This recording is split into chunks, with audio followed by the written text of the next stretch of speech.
Hello everyone. Today we are going to discuss commerce related question of revenue accountant. आज हम करेंगे revenue accountant के commerce के related questions. PSPCL के previous year questions में आए थे ये।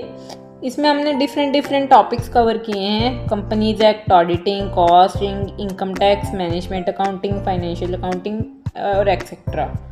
सो वीडियो स्टार्ट करते हैं। वीडियो को स्टार्ट करने से पहले please like and share my video and एक छोटा सा कमेंट भी छोड़ देना अगर आपको वीडियो अच्छी लगे, and subscribe to my channel. So let's start the video. First question, which of the following accounting concept states that all transactions irrespective of whether they are paid or received in cash are recorded for the current accounting period? कि किसके कौन सा accounting concept है जिसके according हमने transaction चाहे weather वो receive की हो या नहीं की हो रिकॉर्ड करनी है करंट अकाउंटिंग पीरियड में। First option realisation, second option money measurement, third option cost, fourth option accrual. और correct answer is accrual accounting. Second option accrual का कॉन्सेप्ट है जिसके कारण हमें कोई भी ट्रांजैक्शन है उस करंट ईयर के रिलेटेड है तो रिकॉर्ड करनी पड़ती है, वेदर इट इज़ रिसीव्ड और नॉट, और वेदर इट इज़ पेड और नॉट। सेकंड ऑप्शन क्वेश्चन है, which of the following method of inventory valuation is suitable in case of falling prices?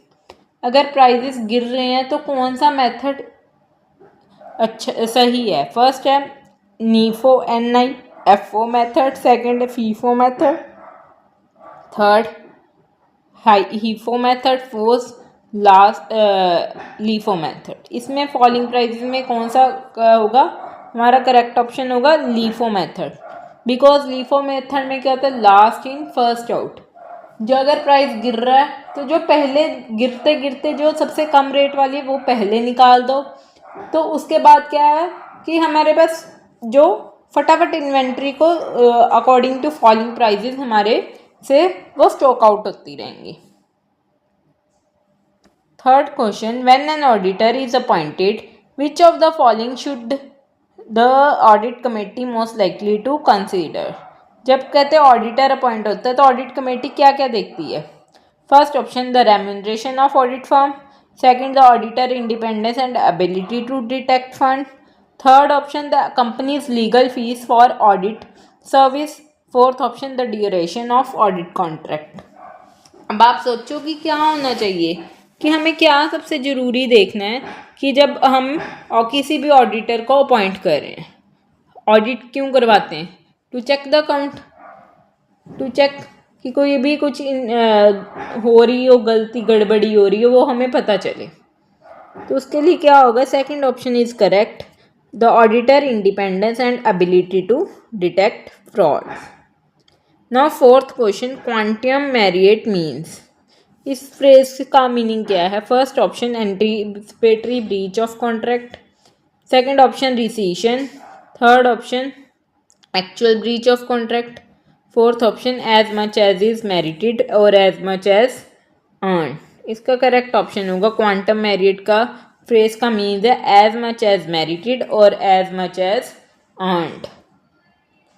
Fifth option, which theory of capital structure assume that there is an optimal capital structure where the firm value is maximized?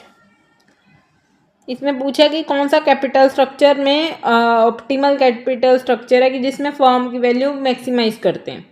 First option pecking order theory, second option Modigliani and Miller theory जिसको हम MM theory भी कहते हैं, third option agency theory, fourth option trade off theory.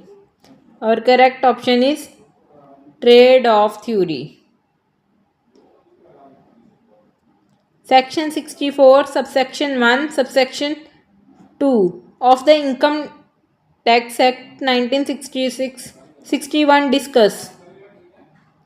First option transfer for immediate or deferred benefit of son's wife, second option income to son's wife, third option income to spouse from a concern in which such individual has substantial interest, fourth option income from converted property.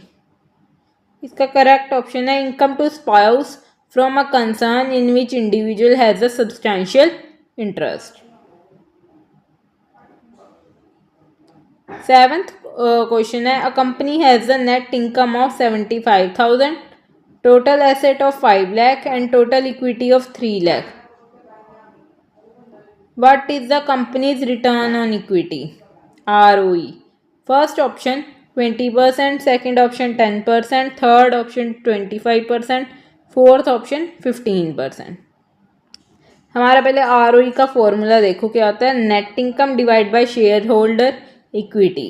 तो net income कितनी है हमारी 75,000 and share holders equity is 3 lakh. हमने उसको divide किया, multiply by 100 कर दिया, तो हमारा आंसर क्या आ गया 25%। So our correct option is option 3 25%। Next question है, which of the following condition must be fulfilled for an individual to be classified as resident and ordinary resident under the income tax act. देखो हमें पता है इसमें क्या होता है कि रेजिडेंट एक नॉन ऑर्डिनरी रेजिडेंट होता है, एक होता है रेजिडेंट एंड ऑर्डिनरी रेजिडेंट। तो उसमें पूछा कि कौन सी कंडीशन फुलफिल होनी चाहिए so that he can be resident and ordinary resident. First option है, the individual must be a resident in India for at least 2 out of last 10 years and have stayed in India for 365 days or more during the last 4 years. Second option, the individual must be a resident in India for at least 2 out of last 10 years and have stayed in India for 730 days or more during the last 7 years. The third option, the individual must be a resident in India at least 3 out of the last 5 years and have stayed in India for 365 days in the last years. And fourth option, the individual must be a resident in India for at least 1 year or have stayed in India for more than 30 days in 5 years. तो चलिए देखते हैं इसका correct option क्या है। इसका the correct option is second, the individual must B resident in India for at least 2 out of 10 years and have stayed in India for 730 days or more during the last 7 years. Means कि वो India का resident होना चाहिए last 2 years में, last 10 सालों के किसी भी 2 ईयर्स में, और पिछले 7 साल में वो 730 डेज या उससे ज़्यादा इंडिया में स्टे किया होना चाहिए। Ninth question, as per company's act 2023 what is the maximum time allowed for a company to hold its first AGM annual general meeting from the date of closing of first financial year of the company. इसमें पूछा है company act के according एक company कब maximum time period क्या है कि वो फर्स्ट अपनी AGM कब कर सकती है, जब उसका फाइनेंशियल ईयर क्लोज हो गया हो। फर्स्ट AGM कब कर सकती है? First option 9 month maximum period वो होल्ड कर सकती है, second 15 month, third 12 month, fourth 18 month. Our correct option is 9 month, first option. 10th question है, which of the following is correct sequence of steps to prepare a cost sheet. Cost sheet बनाने का सही steps पूछे। First option, add all cost under production and calculate the cost of goods sold. Second, subtract direct labor from the total manufacturing cost to get prime cost. Third option, add direct labor, direct materials and direct expenses to determine prime cost. Fourth option, deduct administrative cost from the total cost to find the cost of production. So हमारा correct option होगा add direct labor, direct material and direct expenses to determine the prime cost. जब हम direct material, direct labour और direct expenses को add करते हैं तो क्या बन जाती है वो हमारी prime cost. Now next question, 11th question, in the context of auditor rotation what is typically required the cooling off period before the previous auditor can be reappointed. First option 2 years, second option 3 years, third option 1 year, fourth option 5 years। तो हमारा क्या होना चाहिए कि दोबारा उसी पुराने auditor को अगर रीअपॉइंट करना है तो कूलिंग ऑफ कितना गैप होना चाहिए, तो गैप कितना होना चाहिए 5 years। 13th question, in the case of a public company who determine the remuneration of auditor. पूछा कि पब्लिक कंपनी में रेमनरेशन ऑफ ऑडिटर कौन डिसाइड करता है। First option the audit committee, second option the company's chief financial officer, third option the board of director, fourth option the company's shareholder in the general meeting. और correct option is the company's shareholder in a general meeting. Next question, what is the primary objective of finance manager in terms of financial decision making. First option minimising operating expenses, second option maximising share holder wealth, third option maximising sales revenue, fourth option ensuring the company's compliance with tax law. इसका है कि अगर कोई भी finance manager है उसका decision making किस पे होता है कि वो शेयर होल्डर वेल्थ मैक्सिमाइज करे। तो our correct option is maximising the share holder wealth. Fourth question, 14th question, a company is a dash. First option voluntarily association with without legal identity, second legal person created by law, third option non legal entity, fourth question natural person। हमारा correct option होगा legal person created by law. 15th question, ये क्यों legal का person created by क्यों लो हो गया, क्योंकि company has a distinct separate legal identity.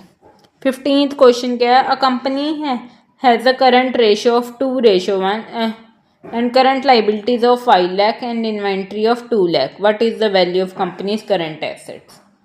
First option 15 lakh, second option 25 lakh, third option 1 lakh, second option third option 10 lakh, fourth option 20 lakh। देखो अगर current ratio 2:1 है एंड इन्वेंट्री 2 lakh है and current liability 5 lakh है, अगर liability 5 lakh है तो current assets उससे double होनी चाहिए, तो डबल कितनी होंगी 10 lakh। तो हमारा करेक्ट ऑप्शन क्या आएगा 10 lakh, क्योंकि रेशो हमारी क्या 2:1। Thank you for watching video, like share and subscribe my channel. ऐसे वीडियो आपके लिए लेते आएंगे। Thank you for watching.